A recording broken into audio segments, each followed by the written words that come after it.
like it's gonna be another Harlem storm. Harlem, yeah.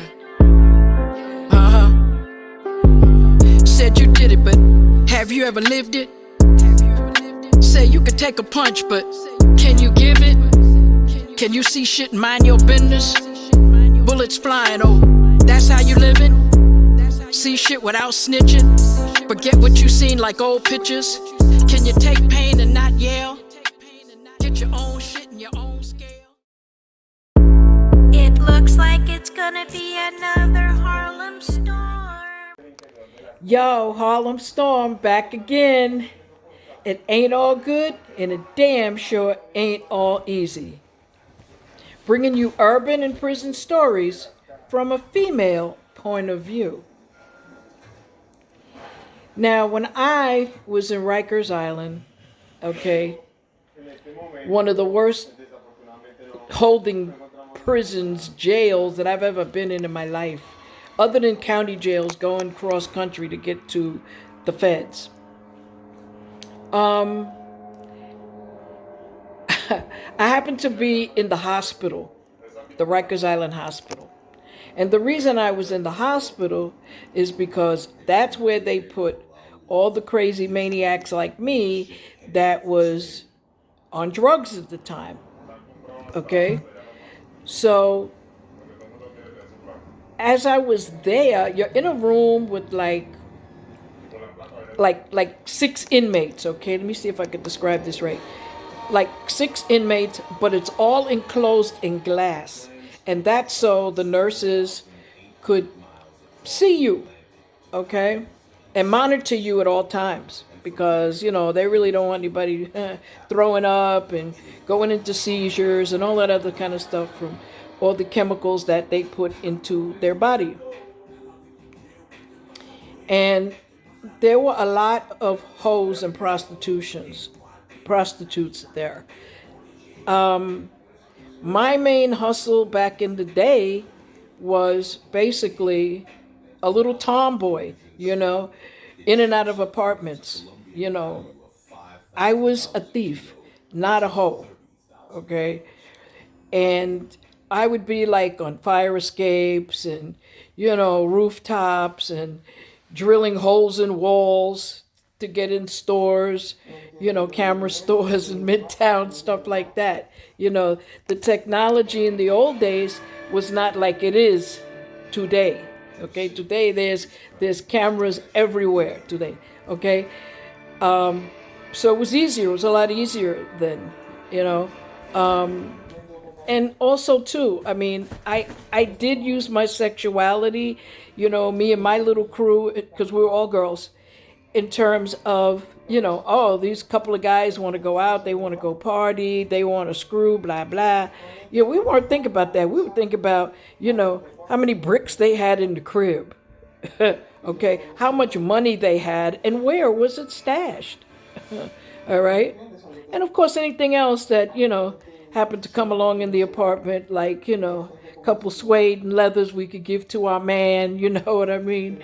My man to this day, you know, teases me because he's got like this British leather jacket, okay, 2 pockets on the top, 2 pockets at the bottom, and he just swears by that jacket. It's actually still in style today, okay? So anyway, I'm in the hospital, and, you know, everybody's sick, and they're not feeling good on the whole thing. And, you know, the subject of Harlem came up, right? So one of the girls is like, yo, you from Harlem too? And I'm like, yeah, I am, you know? So we started talking about the dealers of the day, okay? Now, originally, the big hustlers was Bumpy Johnson. That was way, way before my time. That's Frank Lucas came after him, okay, because Bumpy Johnson, you know, taught him the ropes and put him on game, okay? But basically, it was Nicky Bonds, you know, Alpo kind of came after, okay? But in Harlem, it was such a close community, you know, and in those days, there weren't that many white folks that came up there. They were like scared of Harlem, okay? So you had a few that came up, but not not too many. So it still stayed a relatively close community. Okay, word got around real quick. Okay, so sure enough, we started talking about Alpo, this and that, and the girl says, "Well, I used to party with him. I used to hang out with him, and a little this and that." So I said, "Oh, really?" I said, "Yeah, he's got some nice cars," and we talked about all the glamorous stuff. And then the subject came up of going both ways. And I was like, "Get the heck out of here, man. Come on, no way." And she's like, "Yes, way." And the fact that they hung out a lot, okay, I think he was probably paying her for some services, because a lot of these dealers, what they like to do is they really don't want to get involved. They may have a bottom woman someplace, okay, or a wife someplace, but basically they throw you drugs and it's like, yo, I want my pipes clean, okay, or I want a little kitty cat, all right, and, take this little bit of powder and, do your thing, girlfriend. You know what I mean? Put on knee pads, okay, and get busy, all right? So, the hoes had no shame in their game. You know what I mean? I respected them, but it wasn't my thing to make money. I had too many incidents where I've been raped a couple times, so there's no way that I was going to take a risk with a guy and hope, that he pays me after I give him some sort of a service. That was not my thing. I was too much of a tomboy.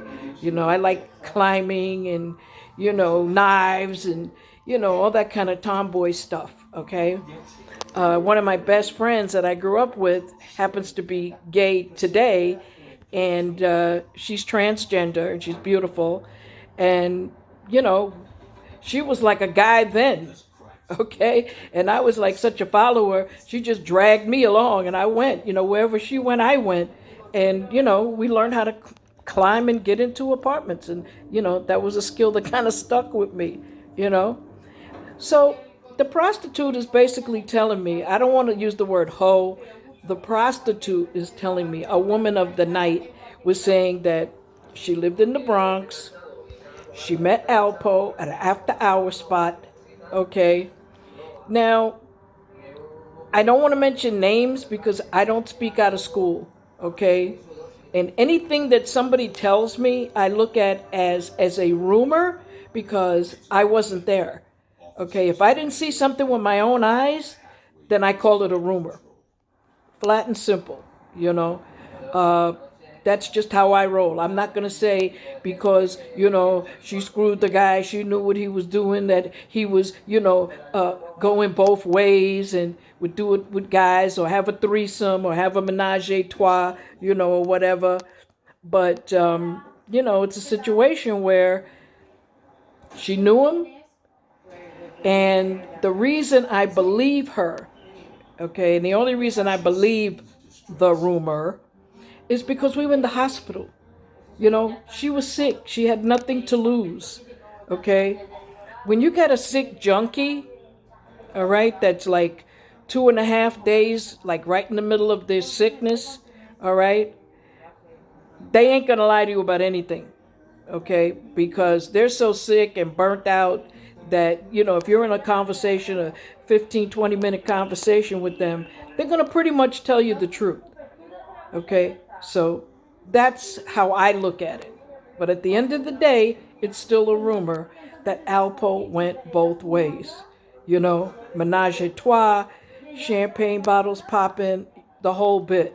Okay, he was rich, he had a lot of money, he could do whatever he wanted to do. Okay, but at the end of the day, it's still a rumor. But the rumor came from the Rikers Island Hospital. Okay, so what do you got to lose? You're locked up, and you're in the hospital, and you're sick.